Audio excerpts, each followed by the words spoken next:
Hey everyone, this is Tony Holbein. You are listening to the Revenue Formula with Mikkel and Tony. In today's episode, we are talking about how you can get to 1 million ARR per FTE and why you should be caring about it. Enjoy. Before we jump into the show, today's episode is brought to you by Everstage, the top-rated sales commissions platform on G2, Gartner Peer Insights, and Trustradius, with more than 2,000 reviews from customers like Diligent, Wiley, Trimble, and more.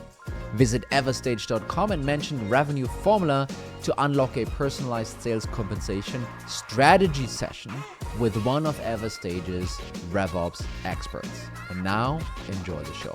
No, but I mean, you've been hit pretty hard as of late, and I just love how you're completely drugged up. Like I said before we hit record, you're pulling out all the stops to make this work just for one recording. Highly appreciated. And I think, are you going to be at the top of your game today? What efficiency level are we going to be at in this episode? I'm always at the top of my game, and especially in comparison to you, it just makes me, it accelerates me all the time. Okay. At least in the ear and the eye of the viewer, Mikkel. Yeah. So don't worry. It's like that chip on the shoulder that motivates you to come in and just bash your co-host every Monday morning. It's why like small people, when they're small, they buy very tiny dogs, you know? Oh, okay. Then they just look so much bigger suddenly. I also just got to ask, have you graduated from the ladder to have your camera on, or is it placed on something more professional? It's on the tripod now, so we're kind of getting there. And if you guys want to check it out on YouTube, you will see me with fever sweats. If that's anything that's interesting for you. I found our rational or reasoning so logic. It's like, you need the tripod. I have the expensive camera and is now sitting on top of basically my children's toy things. And it could fall down and break. It's like the most expensive piece of gear we have. But you know what? We'll probably get a... It's called a compromise. It's called a compromise. That's true. You know what? We'll probably just get a tripod at some point, because buying all that equipment is not going to influence how much revenue per employee we're going to have. That's right. That's not going to change, right? We perfect segue. I even got there before you. So I wonder if you are fully into this episode today. But we'll see. Now we'll get into it. Let's go. What we wanted to talk a bit about today is 1 million ARR per FTE. It's probably one of the more catchy titles we've had as of late, but we've also seen kind of a shift happening at the moment where teams can carry higher ARR per FTE. So we wanted to spend a bit of time talking about how you can basically optimize for that number. Why should we even care about ARR per FTE? Yeah. So there's a couple of stats coming out, just to maybe start out with a bit of a benchmarking piece, right? There's some outrageous numbers, like you have someone like OnlyFans, which is not something that everyone wants to copy, but I think they're currently at 12 million ARR per FTE, which is obviously a fantastic number. Yeah. Then insane. I just saw today Doximity, basically the LinkedIn for doctors, at 660K per FTE. And then, I looked at some benchmarks from Carl Poyer, and he's working also across the spectrum, so startups to scale-ups, and the numbers he has there between 1 and 5 million ARR, which we're not going to focus on today, but that starts around 90 to 150K in terms of ARR per FTE. Around the 50 million plus, it goes already up to 300K per FTE, right? So we're seeing a trajectory. The bigger the organization, the higher that ratio is, and that has obviously to do with the bigger focus on efficiency for bigger companies, right? If you're a smaller organization, you're still in product market fit or scale up, you tend to care a little bit less about, the number of employees you hire. You really think about how many can I hire instead of how many should I hire. And to a degree, this is already the first point, I think, where many people are getting it wrong, right? Kind of that's actually kind of the issue. And if you were to get to $1 million ARR, kind of why is that so desirable? Well, number one, it basically gives you complete freedom, not just as a founder, but also as a go-to-market team. You don't need to, it doesn't even mean that you need to be profitable, by the way. We're not doing a show for people to like, hey, you should really get to EBITDA positive and so forth. It's not about that. It's really about the freedom and flexibility to choose what you want to do. And even with 1 million ARR per FTE, if you really wanted to, you could still be, not profitable. You could still choose to spend a lot of money on ads that you buy or on outsource and consultants that you kind of pay and so forth. There are many other places where you can spend money if you wanted to, but really kind of this idea of a small, hyper efficient core team that has then auxiliary services around it as a company. We found this pretty compelling, and I think that is kind of a 1 million ARR milestone. Yeah. So what you're saying is it's not equal to, for example, underspending, which could be for some people, they go like, oh, you're doing 1 million ARR per FTE. You might be completely squandering or sleeping on this opportunity you have. That's not necessarily the case. And I think you and I also talked a bit about, okay, so what does it actually matter? And put up this scenario like, well, if you are in a competitive landscape and you have twice the ARR per FTE, you are just way more efficient at acquiring and retaining and expanding ARR, which is a massive competitive advantage. We've talked about it from the vantage point of CAC payback. I think to say, hey, if your CAC payback is better, great. Or if you can afford a higher CAC, great. This is just one other element where it's a massive competitive advantage to be so efficient as well. I think the other thing also is when you go from, let's just say 300K, that's awesome. A great place to be probably. 1 million is quite the leap. And I think it's very intentional because it forces you also to really rethink how would you do it. If you and I were going to walk 10 kilometers versus 100K, very different approach. And I think it's the same here. If you want to get hyper efficient, you need to radically also rethink a couple of things. Yeah. So why don't we hop into how to start getting there? So I think the first thing that needs to happen is, I would call it a mindset shift. You need to change your way of how you currently believe, how you need to build a company, how you need to build a go-to-market team. And as a good example, let's start at the negative. What shouldn't you be doing in order to get to the $1 million? So what you shouldn't be doing is to think about cutting cost. Yeah. Very, very counterintuitive. And I have the most respect for CFOs. I think kind of they have in the last couple of years been growing and growing in importance in those organizations, but also in their understanding of go-to-market. So I kind of honestly need to hand it to them.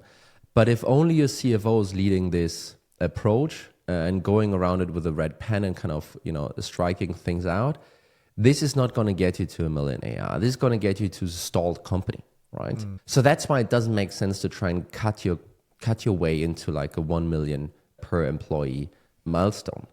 And the, one example or a couple of examples where we've seen something like this is actually in the meltdown after 2021. So when we saw that the markets are coming down, suddenly funding wasn't so easy anymore. We saw a lot of cost-cutting missions that those CFOs were on. And they, rightly so were on those missions, by the way. And they did, largely did a fantastic job. But what they almost all of them did is they didn't cut cost in a strategic way. They created across the board, every team needs to give 20, 30, 40% of their cost away. And that's just what it is.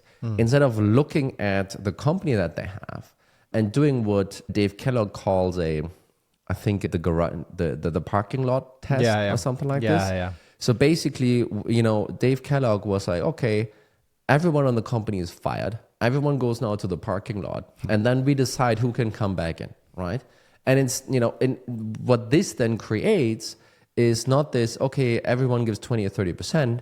It's like, okay, which of the folks that are kind of out there, which of the initiatives we're doing, which of the channels we're working on, which of the teams that we're kind of doing the best should come back first and who should come back later, right? And it's a much better way to go about it. And what's going to happen if you do it like this, you're going to be able to balance out, the winners and the losers in your portfolio. And I mean this in terms of channels, not in terms of people, right? Yeah. And that kind of strategic approach didn't happen. And this is one of the examples, I think, why, seeing this as a cost-cutting thing, I think is a wrong way to go about it. And it simply won't get you to the 1 million.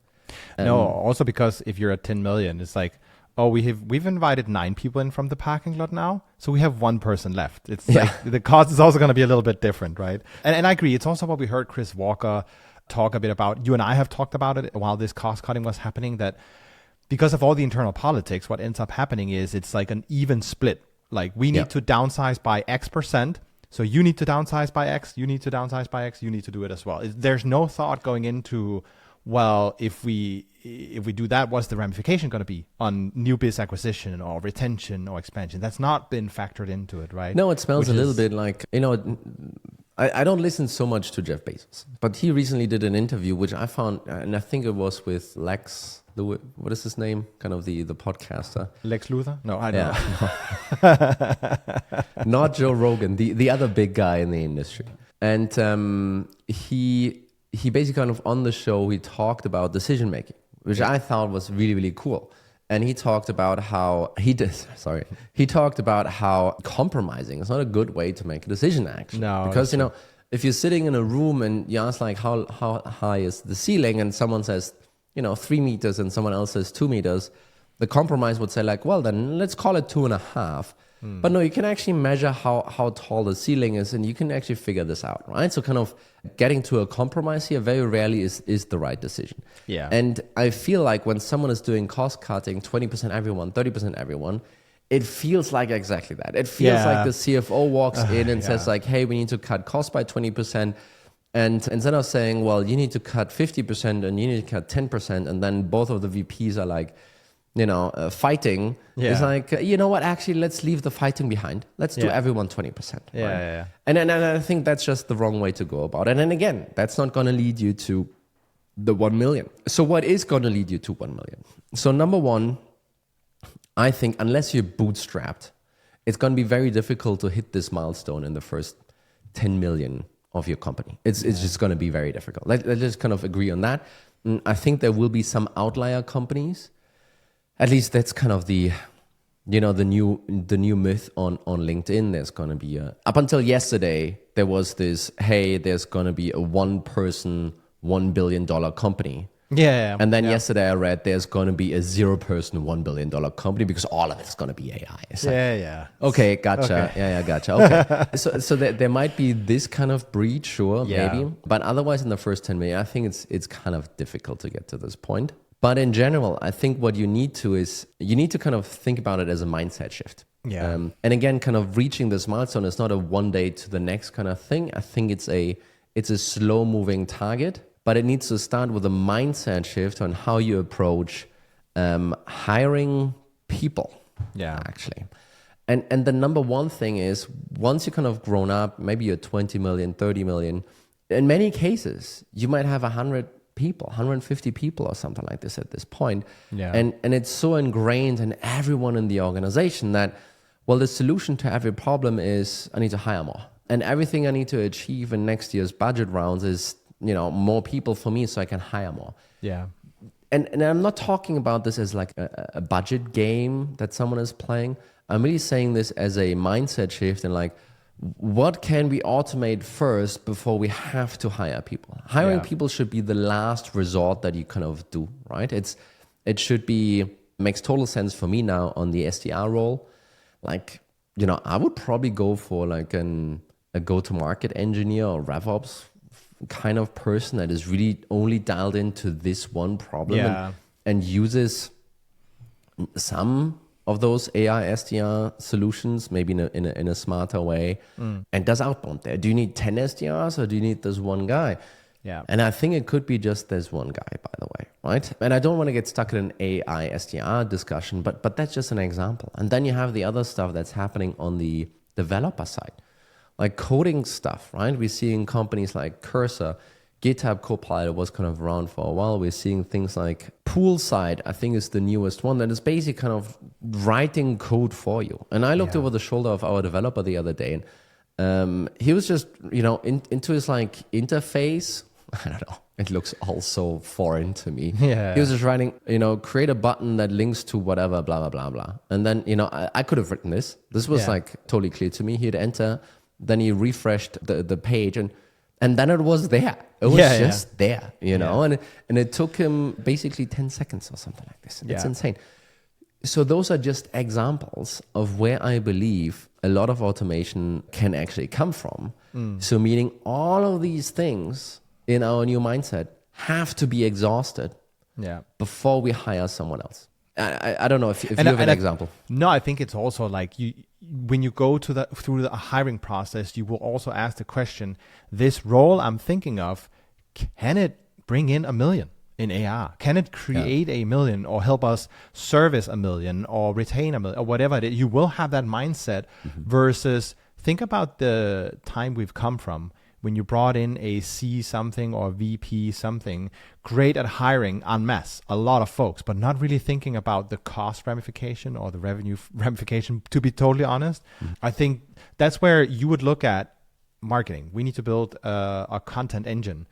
Could it just be one person that you actually enable with tools and agencies or freelancers or consultants? And I think I kind of asked this question before we recorded, like, would it be cheating? Like, is it cheating to outsource some of this stuff? And I think we both agreed, like, no, it's not. It's not cheating in this scenario. And I think, at least in marketing, I will say the whole outsourcing debate, it feels like outsourcing has been stigmatized in marketing as a bad thing. I think it boils down to who is managing it. Do they have experience managing outsourced functions, like an agency running your paid? You basically gain access to someone who is an expert in a field, right? And the alternative in this case would be to hire an expert full-time. Yep. And what happens if you want to lower the spend for a period because it's not working out? You need to fire someone, and then, so you just have way more flexibility when you're outsourcing. No, but also think about, like, you can think about Google ads, Meta ads, all kinds of ads. Yeah. Whatever you want to, by the way. It doesn't actually matter for the point I'm trying to make now. If you were able to automate a lot of the work away that a team would be doing, let's say 10 people. Yeah. A 10 people team. Suddenly now is maybe just a 2 people team. Right? Yeah. I think in locations like Copenhagen, London, New York, San Francisco, 8 people save per month, you're talking about $100,000 per month. Yeah. 100K per month, right? If you were to take that money and put it into some kind of media reach, like screw ROI. The 8 people team didn't have that ROI anyway. Kind of just take that money, put it into media reach. Yeah. Would that be bringing you more or less than before, right? And I think the answer is yes, it's totally going to bring you more. Period. It will be, right? So I think outsourcing, totally fine, and maybe this is another episode we're going to run at some point, but almost like a modular organization where it's easy for contractors and so forth to attach, for experts to attach and detach over time and so forth. And then, yes, relying on, places where you can rent reach, right? And we're going to talk about this in a second, why this is also a bad idea. You need to kind of think about it a little bit differently, but it's still a way you can think about this, right? Yeah. It will give you a lot of opportunities, at least. And I think it's also, again, back to if you're going to build up a content function, you might want to even rethink the type of person you bring in, right? It's not necessarily just replicating the work 10 people would do. Is it even the right work if you're going to bring in 1 million? That's going to be the question. It's not like, hey, we need to produce X amount of outputs, blog posts, whatever it is. No, it's like we need to bring in the revenue. And I think that's fundamentally going to be the different question as well. And I think your point with the SDR is also a great example. That person will have to think a bit about what technology and automations can we use to build that infrastructure and build that setup, right? When you think about it, like, let's just say you have a $100 million company with only 100 people. Yeah. Versus a $100 million company with 500 people. Yeah, right? yeah. When you think about that, think about the average quality of talent that you will have comparatively to the other organization. You only had to get right 100 times. The other folks had to get right 500 times. And probably because they didn't, they kind of had to try and get right again and again and again by hiring more people, right? So the quality threshold of your talent is going to be through the charts, actually, compared to the other organization that you're having. And also spending less time on hiring, spending less time on onboarding and so forth. Those are all massive benefits. Think about all the links that you have between all, those folks that are suddenly much, much more simplified. Yeah. I think it's also like, to your point there, when I compare having worked at a late stage scale up with a couple of 100 people versus the last company we worked at together, Seed, we were 20. There's no place to hide basically. I mean, you could go to the restroom, but then people are going to ask, where is he? He's been there for like a couple of hours now, right? We know what you're doing there. Yeah, but there's like no place to hide versus in a bigger organization, right? There's going to be a lot of basically wasted time and resources. You're going to need maybe an office manager to do stuff. If you're 20 people at a 20 million ARR company, are you really going to prioritize an office manager, or can you brew the coffee, right? There's going to be some of those things where you just don't need the same machinery running. Basically, it's a whole lot simpler to run and streamline the organization, which I guess is kind of your basically point kind of goes here. but also goes to the next point actually. It kind of morphs into the next point, right? Because once you arrive at the realization that it's going to be fewer people, once you arrive at that point, what will also happen is, and it depends, some of you might have not built all the scaffolding that an organization needs in order to actually support those hires, right? And if you have 8 AEs, you need a manager. If you have 12 AEs, actually you need 2 managers, right? And then if you have 2 managers, well, maybe it's time to add a director, and and so it goes, right? And this is true for everything. People management needs people managers, right? And when you think about an organization with 200 people, I think it's safe to say that around 40 to 50 of them are going to be only there to support the people that are actually doing the work. Yeah, which is just crazy when you think about it. It's so crazy. Right? Yeah. And yes, you have the CEO, and they also do strategy work. They do some other important stuff, don't get me wrong. But their main job is actually managing people and communicating across, right? Again, like if you have 200 people, think about all the links between them that need to happen for them to actually be fully in the loop. Yeah. Because that's just too many, right? Yeah. Every single person would have 200 connections, or 199. That doesn't work out. So that's why you have managers that take care of the communication. Filter this, put in the right tubes, and then let you know this, you don't need to know this, and so forth, right? That would be simplified down. And by the way, those 40 to 50 people at the top there, some of them probably carry the most expensive salaries in the whole organization. Yeah. Right? Yeah. And it goes further than that. And then this is, I put them part into the 40 and 50. So maybe that's what kind of makes you feel, oh, this is like a bloated number. You also have in there people running, payroll, accountants, HR staff, office managers. I don't know, all the other folks that still need to be there, because you need to manage a team of 200 people, basically. Yeah. Right? And it's just an operation to just do the monthly payroll. It's just an operation to the monthly accounting, closing the books. Yeah. It's just like, and you need professionals for that stuff, right? Yeah. So when you think about the simplification that you could achieve by reducing this team, it's not only that people know each other better, you have higher quality of talent, you think about the whole thing differently. You also need less of those silly managers like you and I that are just running around and directing people and something like that, right? Kind of, you suddenly don't actually have the need for that stuff anymore, which is a lot of money you're suddenly also saving, right? Adding to this 1 million per ARR milestone that we're kind of advocating for. Yeah, it kind of escalates or spins out of control at some point, right? Because you also need those additional Salesforce seats, right? Yeah.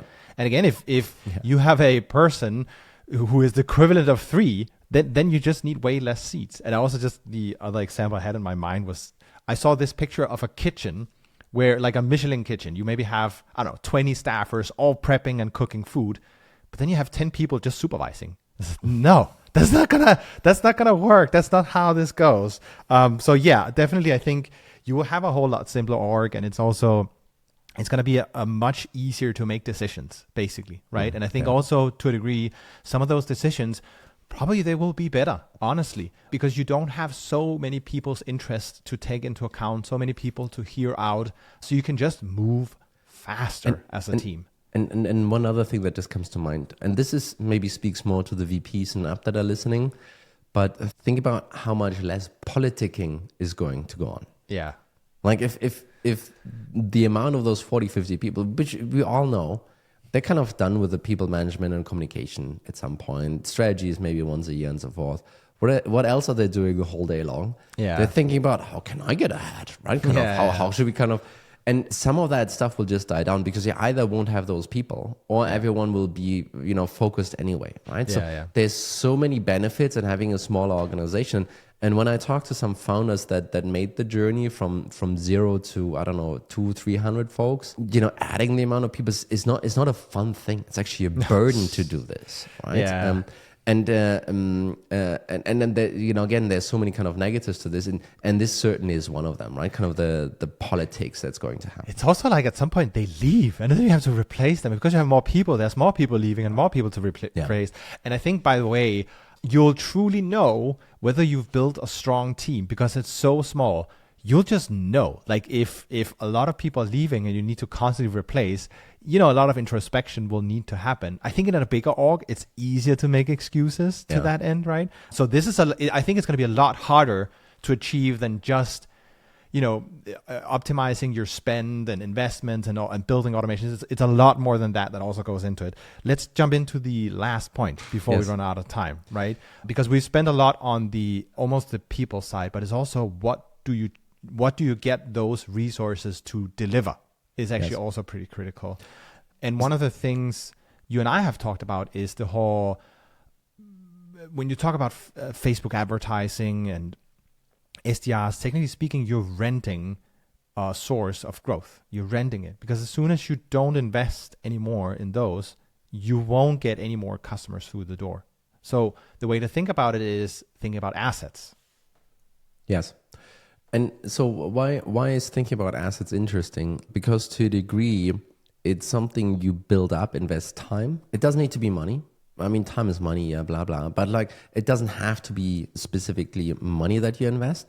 And that builds something up over time that then gives you benefits for a longer time thereafter, right? And I think the most mythical creature, amongst those assets is brand. And, maybe we should have a very kind of simple breakdown session on what we actually believe brand is, and I think it is absolutely an asset, and I think it will help you acquire customers. By the way, I think if you're running an outbound motion and you have no brand, I think it's going to be very difficult. If you have a brand and you put outbound on top, it's going to be much easier, right?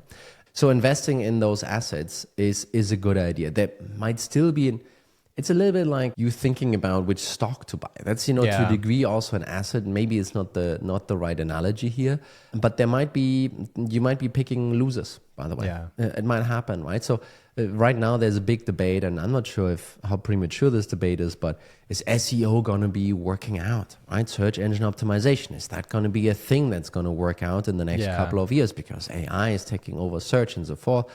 By the way, Google still owns 85% of search on the planet. So, and Google, Chrome, and YouTube, and Gmail, and let's go. Kind of still around for a while. So kind of let's chillax, everyone. Yeah. But this could be still a decision you make. There's a stock for you to pick, right? Kind of where do you want to invest? And maybe SEO isn't this. Maybe you want to have Gen AI SEO, whatever they're going to, start calling that thing. But basically starting to invest in some of those assets, which will give you returns over time without you needing to put in one additional dollar every single time, right? One other good example that we've seen is Chris Walker, Adam Robinson, both of them extremely successful on LinkedIn. In Dave Gerhardt's words, they found their voice on LinkedIn and were extremely successful building a following around it, and then leveraging this following into building a business, basically, from that. And we saw it with RB2B. They went through, to $1 million in ARR in, a day and a half or something like that. It was pretty crazy. Well, how was that possible? It's not that the product itself was so super viral. It was that, Adam Robinson built a megaphone and then told everyone about this new thing. And then obviously a bunch of people came in and bought this thing, right? And this wasn't a media blitz buy or something like that kind of they did. They, besides Adam's time, they spent no money on this, at all, right? And again, this is one of those assets that can give you a huge amount of return for just time that you need to invest. Yeah, and I think the classic example is the email list. I think people have been calling email marketing dead for decades. Even when was it Google and a couple of others announced that they were increasing this spam threshold and people just lost their mind, right? I think the point really is you have an asset that actually will appreciate in value over time for you, will keep on growing. Like if you truly create great content, people will share that content with others and more will come, right? That's usually a given. And I think the other superpower that people also kind of fail sometimes to realize is, take the case of Adam Robinson, massive following on LinkedIn. He could probably transfer that to X, or transfer that to a podcast or a blog or a newsletter. He could kind of keep building assets a lot. It's a lot harder to get to one than it probably is to get to a few in that kind of game, right? And it's just to have that mindset of, versus renting growth somewhere, you will need a balance in the portfolio with something that also is, I don't want to say passive income, but it requires less, basically. Yeah. And the reason why we're talking about this in this context is because it can be an incredibly cheap way to grow your ARR, right? That's basically what we're saying, which then is also helping you to get to this 1 million per FTE milestone that we're talking about. Again, when we're saying all of these things, we're not saying that you should be taking home 800K per FTE and put it in your bank account or pay it as a dividend or so. We're not talking about underinvesting. We're talking about rethinking your organization to have a bunch of benefits, and think about the journey of building a business, the journey of building a go-to-market team, the journey of building your own team in a different way than we've used to, which is really let's just hire some more folks. Yeah. And we were laughing about this with Chris Walker actually the other day, and we were saying like, hey, folks really still are in growth at all costs, just at a lower budget. Yeah. Like they're still doing the same stuff. It's still mini gag out there, right? It's still the same thing happening. And I think what we're presenting is a little bit an evolution step on top of that. That's I think, actually, while everyone has been preaching about profitable, efficient growth, like Sam Jacobs ahead of everyone, right? They're still lacking a clear practical application of how to actually get there, how to actually do it. And I think what we're kind of discussing here is, one of the starting points to try and go in that direction. There are many tactical pieces that we're kind of not talking because we're omitting it or we don't know about them yet. But this direction, I think, is how you can really, live in this profitable, efficient growth. That's it. Mikkel, thank you so much. Thank you everyone for listening. Please hit follow, subscribe, and so forth. It's for free and it supports our mission here. So thank you so much, everyone. Have a great day. Bye-bye. Bye.